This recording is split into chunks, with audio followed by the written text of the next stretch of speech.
Hey everyone, it's Christy. So this is the second time I'm filming this because the first time was out of focus and then my camera cut it off because my card was full. So I'm going to have to go a little faster and hope that this is in focus.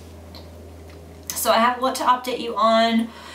I'm going to start by saying that this cycle doesn't look like it's going to be that great because my chart suggests that I'm not pregnant, in that my 2-week wait post-ovulation temperatures are kind of low and they're like steadily going down since 2DPO. So it's pretty dismal. Scott is going to give in a semen sample on Friday, tomorrow, to get tested. We went to a doctor last Friday and he recommended that Scott have a semen analysis and that I have a pelvic ultrasound.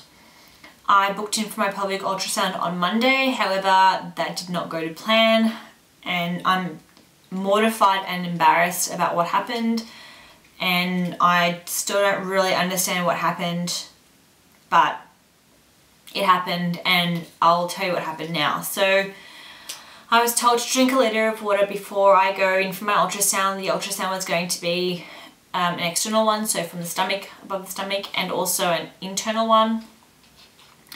I wasn't looking forward to the internal one. I get really upset, really distressed about internal examinations. I don't know what it is. I don't like the idea of having things be there that aren't meant to be there, and I don't cope very well at all. It took me 4 years to get a pap smear and yeah, I don't cope at all. So on Monday I was told to drink a litre of water. I started drinking, pardon me, my appointment was at 3:30. I started drinking water at 2 o'clock and I stopped at about 3, about 5 to 3. I didn't drink the whole 1 litre of water. I tried to, I probably got close to about 700 mils. At about 5 to 3, I started getting some really horrible lower back pain, and like it was pretty intense. Like I had to sit down and just take some really big deep breaths and hope that it would pass. And then I started getting some lower sort of abdominal pains, cramping, and I didn't know what it was from. I just thought to myself, oh well, I better just go to the ultrasound people and get this done so I can go to the bathroom. Because I just felt like I just really need to go to the bathroom. So I got in my car, I drove to the ultrasound people. They're only 5 minutes away from my house, and I parked my car, I crossed the road, and then as I was walking to the building where they do the ultrasounds, I got the most horrible abdominal pains ever in my life that I've experienced, and they just crippled me to the point where I couldn't stand or walk.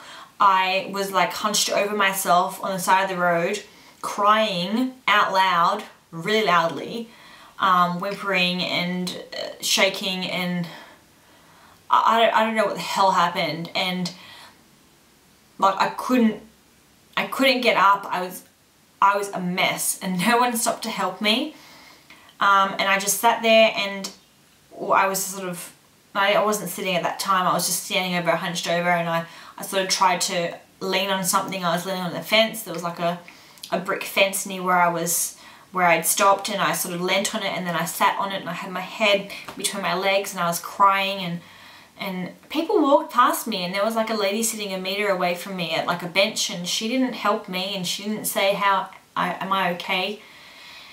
And seriously, I felt like it, not that I've had a baby before, but I felt like it may have been the same kind of pain that I would experience at the beginning signs of labour. That's how I was feeling. My stomach was cramping and like going really tight, and it was horrible, horrible. And I sat down on the fence that I was there, and behind me was like shrubs, and at that point the pain was so intense that I couldn't focus on holding my bladder anymore, and I let it go. That was, I don't know how to explain that feeling. I was embarrassed and I was scared, and I didn't know what was going on, and yeah. I don't think anyone saw me do that because of the way I was sitting and the fact that I had a shrub behind me. My dress was like a really dark pattern, and so even though it was a little wet, you couldn't see, you couldn't notice anyway. And then after that happened, I just sort of sat there because I was still in a fair bit of pain, just taking really deep breaths and trying to sort of calm myself down.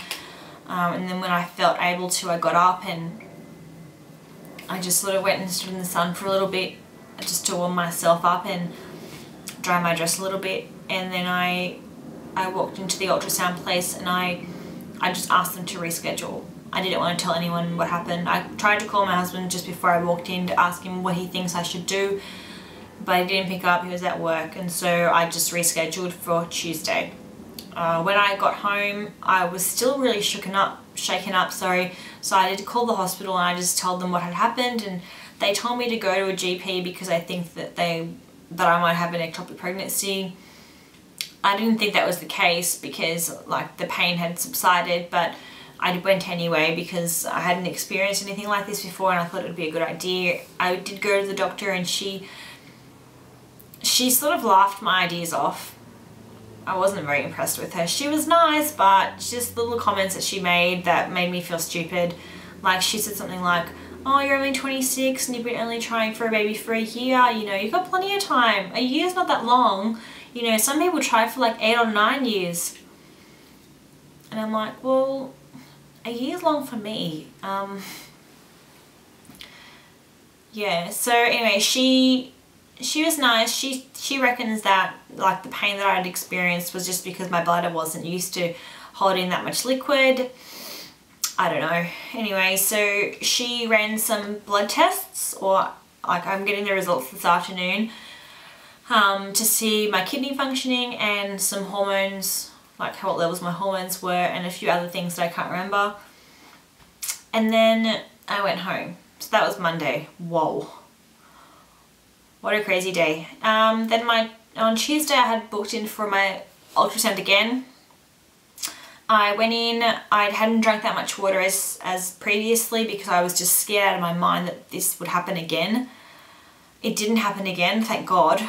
I went in, I got the external ultrasound done first, and she noticed that I hadn't drunk a lot of water, and I tried to explain what had happened and like without telling her my life story, and yeah, she was really nice about it, and she thought that it was a bit strange that I had experienced like abdominal pain. I didn't tell her that I let, you know, go.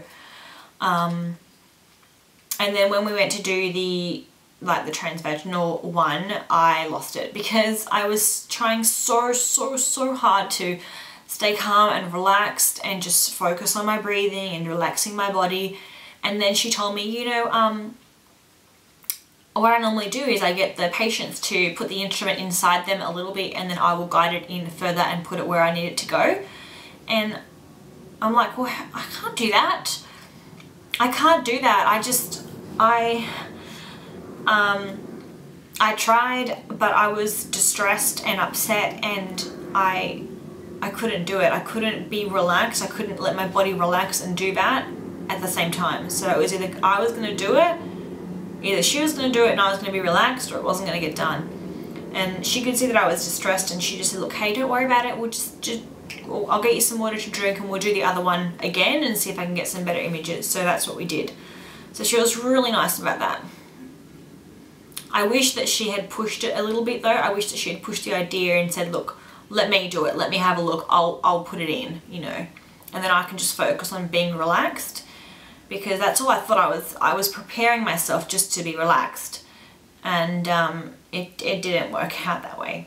So yeah, I'm picking up those results today as well. She said to me that everything looks normal, that I don't have PCOS to her knowledge, and that she can see that I had ovulated from my left ovary recently. So that's good that I'm ovulating, I guess. However, it'd be nice if I ovulated a bit sooner. So that's pretty much it. Today is Thursday. I am picking up both results, the blood test results and the ultrasound results. I will post like the results on Facebook. So if you are not my friend on Facebook, do add me if you want to. Otherwise, I'll just, you know, recap the results on my next update. Yeah, and I think I'm gonna I think I'm on like cycle day, no sorry not cycle day, like 10 DPO or thereabouts. So I'm just hoping that I get AF like in the next, you know, 2 or 3 days, maybe over the weekend, and we can just start afresh because I'm really over this cycle. And that's pretty much it. Anyway guys, I should go now because I just don't know how much longer my card has before it's full and my camera's going to just clonk on me. So thanks so much for watching. I really appreciate all your support, and yeah, I'll see you guys next time. Bye!